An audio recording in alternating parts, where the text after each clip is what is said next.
What's up, everybody? Tyson Roush. Let's talk Jets. Hope everybody's having an excellent weekend. The weather in New Jersey, 70s and sunny, which is amazing.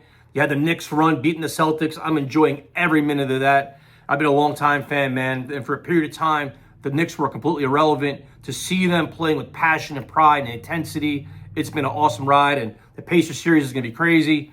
In terms of the Jets OTAs are this week, which are, you never know what to really expect. But with a whole new regime here, you're going to hear a lot more from the players, which is great. As of now, we've heard from the rookies. We've heard from, Coach Glenn, Darren Muji. But the veteran players are going to have the chance to meet the media over a period of time. And this is the time, if you're going to have a story, it could be contracts, because a lot of players on this team are due for a new one.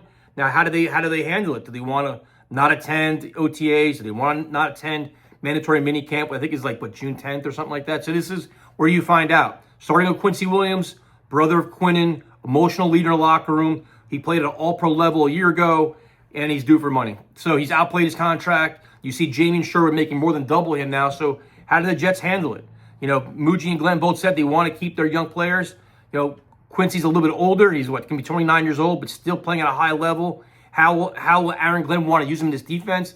How does he value this player? So this is going to be a really interesting story to see how he handles it, how they both sides handle it. Then you got Sauce Gardner. I think Sauce can be turning, 25 years old, coming off a down year on Sauce's standards where tackling was kind of suspect, coverage was kind of suspect, but he still played at a high level. You got to figure with this new regime, led by Aaron Glenn, a former corner, defensive-minded guy, he should get the most out of Sauce.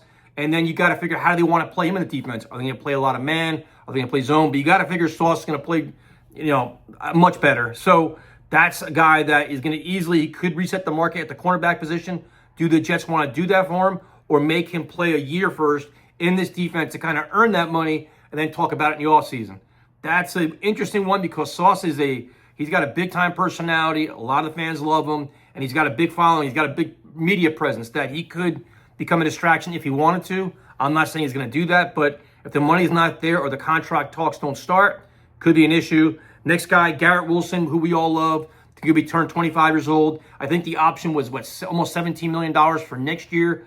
But, Garrett's interesting because he's worked with so many different quarterbacks, so many different offenses. He's got to be just discouraged where he thinks he's a Pro Bowl player, but in these schemes, doing all these things, he's not maximizing his potential. So does he believe in Justin Fields? Does he believe in Tanner Engstrand? Does he want to give the Jets the benefit of doubt and say, I'll give it another chance? Or does he ask for a trade? Or he says, I'll stay here, but I want my money now. So the Jets are in a tough spot with Garrett. I think Sauce of the two is probably easier to get done than Garrett. But, I would try to get them both done, to be honest with you, because after Garrett Wilson, what do you have on offense? You could love Mason Taylor. He's a rookie. Breece Hall coming out of the backfield. Alan Lazard, all these other guys. It's just, he's really pretty much your primary focus on your offense after the running game, and Justin Fields running. So Garrett's an interesting spot. Then you got Breece Hall, a running back who we all love Breece, and he had an explosive year. After his injury, after the ACL, he's been okay.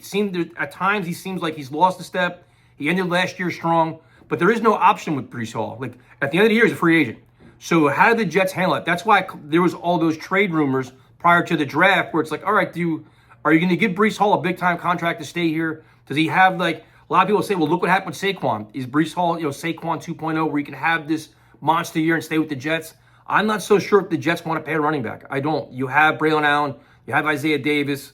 I mean, this one, I'm really curious to see how Breece handles this in terms of wanting the money. He's making, $3.4 million this year, so in his eyes, he's probably worth a lot more. Do the Jets give him a little bit like a short-term fix, kind of maybe appease him, see how he works in this offense? For some reason, of all the names I'm going to mention today, I think Breece is probably the one that will not be here next year. Then you go to Jermaine Johnson, who's coming off a serious injury. I think of all the guys that are looking for a new contract, he's probably not going to cause any chaos because he's got to prove he's fully healthy. He's got to prove his value in this defense. He's already making, I think, what's his number next year is $14 million for the fifth-year options. I think you can buy some time with Jermaine Johnson. I don't think you can buy it with Garrett and Sauce. Quincy, I'm not sure. Breece, I don't think is going to be here. Other than that, the other storylines are going to be how does the overall team speak about this program, speak about dealing with Aaron Glenn, speaking of this whole new program and their vision. Are they buying into his more demanding style and this different this different regimen of coaching? Are they embracing it? You've heard some early good comments from like Jeremy Ruckert. Then you want to hear from Justin Fields a little bit more too. But I think the storylines now, it's obviously the team is in a learning process. It's a young team. And that's the one thing when the last couple of years, the Jets swung big with Aaron Rodgers. They went for that veteran route and spent money haphazardly, brought in all these, Reddick and everybody else and tried to get Devontae Adams. You sold your soul for the ring and you didn't get it. This is the aftermath. Now you're going to have a young team. And I like it. I'm looking forward to it. This isn't some homer thing. It's like you have a young team that we should want to rally around. A blue-collar team, a bunch of underdogs trying to prove themselves and trying to find ways to win games, including Justin Fields. Like, that's the kind of guy Jet fans should be rallying around instead of dumping everybody.